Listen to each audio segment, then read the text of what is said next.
નમસ્કાર, ટીવી9 સમાચાર સાથે હું છું જિજ્ઞાસા। રૂપાલાના ક્ષત્રિયો અંગેના નિવેદનનો વિરોધ ડામવા હવે ભાજપની રણનીતિ। ભાજપે પોતાના ક્ષત્રિય નેતાઓને સમાજ વચ્ચે જવાની સૂચના આપી દીધી। 25 માર્ચથી ગુજરાતમાં ક્ષત્રિય સમાજનું ચાલી રહ્યું હતું આંદોલન।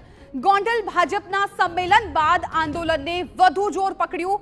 સમાજને જોડે લીધા વગર આંદોલન સમેટાયાની નારાજગી હતી। ક્ષત્રિયોની નારાજગીનો નોંધ કેન્દ્ર સ્તરે પણ લેવાય છે।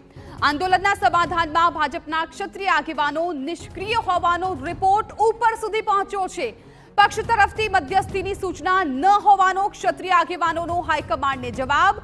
સીએમના દિલ્હી પ્રવાસ દરમિયાન સમગ્ર મુદ્દે પીએમ સાથે થઈ છે ચર્ચા અને ચર્ચા બાદ આજે તાત્કાલિક ધોરણે ગાંધીનગરમાં બેઠક બોલાવાઈ છે।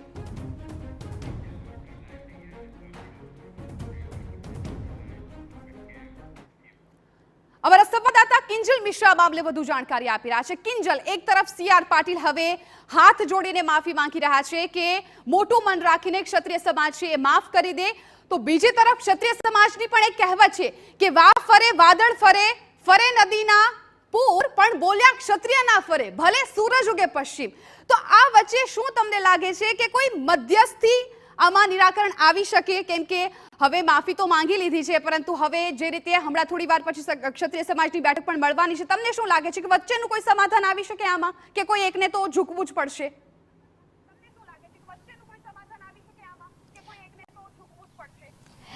જિજ્ઞાસા, જ્યારે સમાધાનની વાત હોય ત્યારે બંને તરફથી જે નમતું જોખાતું હોય છે, બંને તરફથી એક એક ડગલા આગળ આવતું હોય છે। અને જે કવિતા આપે કીધી એની લાઈનો મને ચોક્કસ યાદ નથી, પરંતુ ચોક્કસ એક શૂર એક ક્ષત્રિયનો રહ્યો છે। પરંતુ બીજી જો વાત કરીએ તો ક્ષત્રિયમાં ક્ષમા ભાવના પણ રહી છે, ક્ષત્રિયમાં આપી દેવાની પણ એક ભાવના છે તે રહી છે, જતું કરવાની પણ ભાવના ક્ષત્રિયમાં રહી છે। જિજ્ઞાસા, આપ જુઓ તો ક્ષત્રિય સમાજનો વિરોધ જે હતો એ છેલ્લા કેટલાય સમયથી, અને ગોંડલના સંમેલન બાદ એ વિરોધે તૂલ એટલે પકડ્યો કેમ કે આંદોલન સમેટાઈ ગયું છે। એ જાહેરાત ભાજપના સૌરાષ્ટ્રના જે ક્ષત્રિય આગેવાનો છે તેના દ્વારા કરી દેવામાં આવી, સમાજના લોકોને સાથે સંપર્ક નથી કરવામાં આવ્યો। આજે ટીવી9ના માધ્યમથી આપણે જે રિએક્શન બતાવી રહ્યા હતા, તો એ સમાજ, ક્ષત્રિય સમાજની એક જ વાત છે કે તમારે અમને સાંભળવા જોઈએ, અમારી જે વાત છે તેને સાંભળો, જે તકલીફ થઈ છે તેને સાંભળો।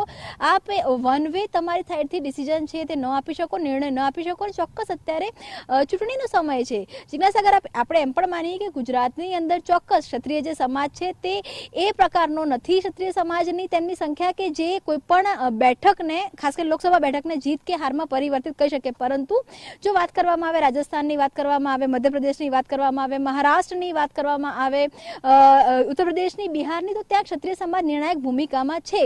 અને જ્યારે વાત સમાજને સાંભળવાની છે, તો જ્યાં સુધી સમાજની સાથે કોઈ વાત નહીં કરે ત્યાં સુધી સમાધાન નહીં આવે। ગોંડલનું સંમેલન એક બુમરેંગ સાબિત થયું હતું, અને સમગ્ર ઘટના પર ટીવી9એ પણ સૌથી પહેલા સવાલ ઉભો કર્યો હતો કે ભાજપના જે ક્ષત્રિય નેતાઓ છે તે સમગ્ર આંદોલનથી અળગા ચાલી રહ્યા છે, અને આ વાતની નોંધ કેન્દ્ર સ્તર સુધી લેવાઈ હતી। અને જ્યારે સવાલ પૂછવામાં આવ્યા ત્યારે ખબર પડી કે જે પણ ક્ષત્રિય આગેવાનો છે તેમને હજુ સુધી કોઈ પણ પ્રકારની સૂચના મધ્યસ્થી કરવાની નથી।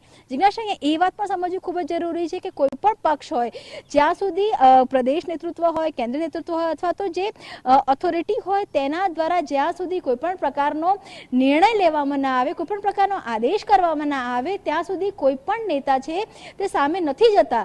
કારણ કે ત્યાં સમાજમાં આખરે કયા હોદ્દા પરથી જાય, કઈ રીતે પોતાની વાત મૂકે, અને જે વાત તે મૂકશે તે પ્રદેશમાં કે પાર્ટીમાં સ્વીકારાશે કે નહીં, તે ઘણી અસમંજસ હોય છે। પરંતુ આ અસમંજસને ઉકેલવામાં ગુજરાતમાં પહેલીવાર એવું થયું છે કે 9 દિવસ જેટલો સમય વીતી ગયો છે, અને જે આંદોલન રાજકોટમાં જ સમેટાઈ જઈ શકે તે પ્રકારની પરિસ્થિતિમાં હતું, તે આંદોલન ગુજરાતમાં સમેટાઈ ગયું છે। પણ આખરે કહી શકાય કે દેરાય દુરસ્તાય ભાજપની જે પદ્ધતિ રહી છે, કેડર બેઝ પાર્ટી પ્રમાણે ભાજપે આજે પોતાના તમામ ક્ષત્રિય આગેવાનો એ વર્તમાન સમયમાં પાર્ટીમાં એક્ટિવ હોય કે પછી સરકારમાં એક્ટિવ હોય કે તે પૂર્વ સંગઠનની અંદર, એટલે કે પૂર્વ આગેવાનો હોય અથવા પૂર્વ મંત્રી હોય, તમામને આજે તેમને બોલાવ્યા છે। તેમાં જે મહત્વની ભૂમિકા છે તે પ્રદીપસિંહ જાડેજાની, આઈકે જાડેજા, ભૂપેન્દ્ર ચુડાસમા, આ તમામ લોકોની જોવા મળશે। આ એ નેતાઓ છે કે જેમની વાત ક્ષત્રિય સમાજ સાંભળે છે। અને એ જ કારણ છે કે આવતીકાલે બેઠક છે, બેઠકનું આયોજન કરવામાં આવ્યું છે કે જે ક્ષત્રિય સમાજની કમિટી છે કે એ 92 લોકો કે જે 92 લોકોની વાત સમાજ સાંભળે છે અને અહીંના જે 10 લોકો કે જે 10 લોકો આ 92 લોકો સાથે વાત કરી શકે, એ આવતીકાલે બેઠકનો દોર છે તે આવશે. ચોક્કસ એવું લાગી રહ્યું છે કે સમાધાનકારી વલણ આવી જશે. બે મુદ્દાઓ છે જે લોકો રાજકીય રીતે અત્યારે આ તકનો લાભ લેવાનો માંગી રહ્યા છે તે કદાચ ત્યાં ખૂબ ઝડપથી સમાધાન ન આવી શકે, પરંતુ હા એ ક્ષત્રિયો કે જે ખરેખર તેમની લાગણી દુભાઈ છે, જે રાજવી પરિવારો કે જેમને રાજકારણ જોડે સીધું કોઈ લેવા દેવા નથી, જેમની લાગણી દુભાઈ છે, કદાચ આવતીકાલની પહેલી બેઠક બાદ એક સમાધાન આવી શકે, નારાજગી છે તે દૂર થઈ શકે અને ગુજરાતનું જે વાતાવરણ છે તે ફરી એકવાર સરળ થઈ શકે. ભાજપને વિશ્વાસ છે કે આવતીકાલની બેઠકોના દોર બાદ ક્ષત્રિય સમાજ છે તે ફરી એકવાર ભાજપ તરફી થઈ શકે છે. બિલકુલ કિંજલ, આભાર સગુર માહિતી બદલ. તો આવતીકાલે હવે લગભગ 3 વાગ્યાની આસપાસ સંકલન સમિતિની બેઠક છે એ યોજાવાની છે. હવે આ બેઠક પર ખાસ ધ્યાન રહેશે કેમ કે 9 દિવસથી આ વિવાદ છે એ ચાલ્યો આવે છે. હજુ સુધી વિવાદ આખો જે વિરોધ છે એ ઓછો પડવાની જગ્યાએ જે રોષ છે એ ભભૂકી રહ્યો છે. આજે પણ અમદાવાદમાં કલેક્ટર કચેરી ખાતે તમામ સમાજના લોકો છે ભેગા થયા હતા. આવતીકાલની બેઠક પર નજર રહેશે આખરે આ વિવાદ ક્યારે સમેટાય છે.